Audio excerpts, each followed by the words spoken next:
मौजूद हूँ कटोरा लेक पे और मैं आपसे कुछ बातें शेयर करना चाहता था जो इससे अच्छी और बेस्ट प्लेस नहीं हो सकती कोई भी जहाँ पे मैं आपसे कुछ शेयर कर सकूँ। और एक सिंपल सी बात भी बताऊँगा कि क्या क्या इसमें मुझे मुश्किलात पेश आई और कैसे मैंने उनको फेस किया। तो सबसे पहले मैं आपको बताऊँगा, हम सबसे पहले निकले मीरपुर आज़ाद कश्मीर से अल्लाह का नाम लेके, और मैं मीरपुर आज़ाद कश्मीर से इस्लामाबाद आया और वहाँ से मरी रोड से होता हुआ नथिया गली गया। नथिया गली से होके एबटाबाद, मानसेरा, बालाकोट, नारान, कागान, नारान एंड देन जलखंड में मैंने नाइट स्टे किया। जलखंड में मैंने कैंप किया था। आप जब सोलो राइड पे होते हैं, सोलो राइड पे, तो मैं आपको ये मशवरा दूंगा कि आप अपना कैंपिंग का सामान अपना सारा साथ रखें। कैंपिंग का सामान रखने का ये फ़ायदा होता है कि सोलो में एक तो आप कोशिश करते हैं कि खर्चा भी कम से कम हो, और दूसरा आप ये भी कोशिश करते हैं कि जहाँ पे अगर होटल वगैरह ना मिल सके आपको या कुछ, या ज़्यादा से ज़्यादा अपना टाइम कवर करना हो। फॉर एग्जांपल अभी मैं कश्मीर से रात को मीरपुर से निकला था 1 बजे और 2-3 बजे मैं पहुँचा था जलखंड। तो मैंने टारगेट रखा हुआ था खुंजराब पास, उसके लिए ज़्यादा से ज़्यादा ट्रैवल करना पड़ता था मुझे। सो उसके लिए कैंप होना बहुत ज़रूरी है।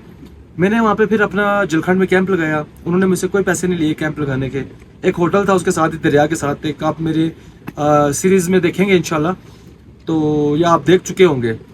तो उसमें मैंने कैंप लगाया था। अगर नहीं देखा तो वो आप लाजमी जाके देख लीजिए।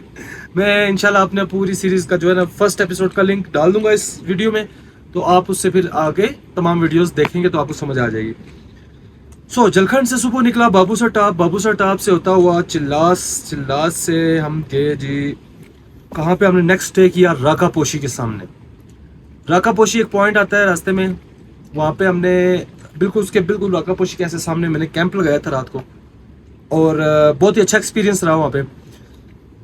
वो राकापोशी पे कैंप लगाने के भी मैंने कोई चार्जेस नहीं दिए, तो बस जो खाना पीना होता है वो तो फिर करना पड़ेगा। वहाँ से मैं राकापोशी से सुबह निकला और हुंजा से होता हुआ हुसैनी गाँव, हुसैनी ब्रिज से क्रॉस करता हुआ रुका नहीं हूँ मैं सीधा गया हूँ जी खुंजराब पास, चाइना बॉर्डर। क्योंकि मेरा टारगेट था कि मैंने तीसरे दिन खुंजराब पास करना है हर हाल में, क्योंकि मुझे कुछ लोगों ने ये भी बोला था कि मौसम चेंज हो रहा है, सर्दी हो रही है। पहुंचा खुंजराब सीधा, और फिर खुंजराब से वापसी पे मैंने हुंजा में स्टे किया। वहाँ से फिर हुसैनी ब्रिज, बल्तीत फोर्ट, ये सारा एक्सप्लोर किया, और फिर वहाँ से मैं सीधा आया नलतर। नलतर में नाइट स्टे किया। नाइट स्टे करने के बाद अगले दिन में गया सतरंगी लेक, ब्लू लेक, फिरोजा लेक। वहाँ से वापस मैं आया नलतर में 0 पॉइंट से सीधा मैं आ गया गिलगित। गिलगित में मैंने स्टे किया। गिलगित में स्टे करने के बाद वहाँ से निकला सीधा मैं आया फंडर।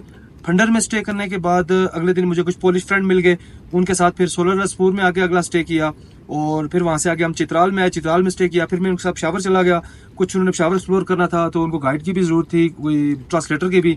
मैं उनके साथ वहाँ चला गया। वहाँ से फिर मैं वापस आया चित्राल, और चित्राल से दीर नाइट स्टे किया। फिर आया श्रीरंगल, श्रीरंगल में नाइट स्टे किया, और श्रीरंगल के बाद मैं सीधा आया डकी टॉप एंड कटोरा लेक।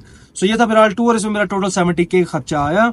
अब आप इसको अपनी तौर पे डिसाइड कर देख लें, डिफाइन कर लें कि अगर आप निकलेंगे इतने लंबे टूर पे, तो अगर आप 2 लोग होंगे तो कितना होगा, डबल हो जाएगा आप लोग। जाहिर सी बात है 70K मेरे ख्याल में बहुत कम है, ना होने के बराबर है।